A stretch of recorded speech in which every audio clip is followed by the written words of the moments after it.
প্রিয় শিক্ষার্থী বন্ধুরা, তোমাদেরকে এই ক্লাসে কয়েকটা বানান জিজ্ঞেস করব।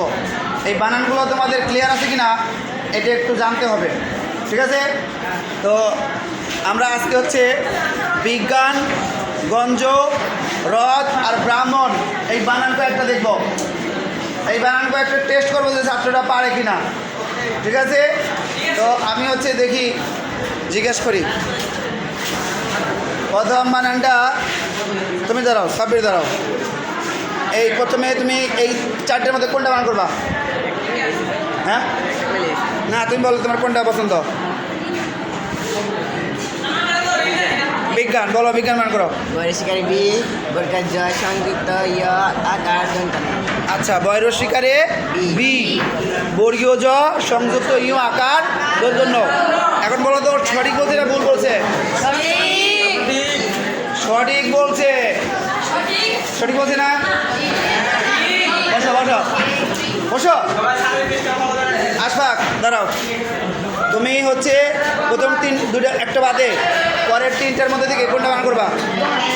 গঞ্জ, গঞ্জ বান করো। নিয় বলবা কি? ইয়, ইয় সংযুক্ত বর্গীয় জ। গ বলো ইয় সংযুক্ত বর্গীয় জ। তাহলে এখানে রয়েছে হলো ইঙ্গ আর বর্গীয় জ। অনেকে নিয় বলে, নিয় না ইয় বলবা। ইয়, বসো। এবার ইসাক বলো, তুমি এই দুটো থেকে বান করবা। তুমি কোনটা বান করবা? রথ বান করো অথবা ব্রাহ্মণ বান করো? হয়নি, ভালো করে বলো। বৈরফল আকারে হ সংযুক্ত ম, হয় সংযুক্ত ম মূর্ধন্য ব্রাহ্মণ। তুমি কি বুঝছো? বৈরফল আকারে হয় সংযুক্ত ম মূর্ধন্য ব্রাহ্মণ।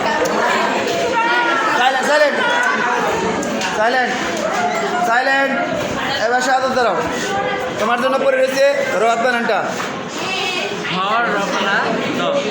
হয় রফলা দ, হয় রফলা দ, এটার উচ্চারণ হয় হলো রথ। এখানে হয়ের উচ্চারণটা অনেক সময় বাদের মতো যায়। রথ আর রথ আছে না, হয় রফলা দ, হয় রফলা দ। মোটামুটি কি বুঝছি? বস। এই কঠিন বানান না,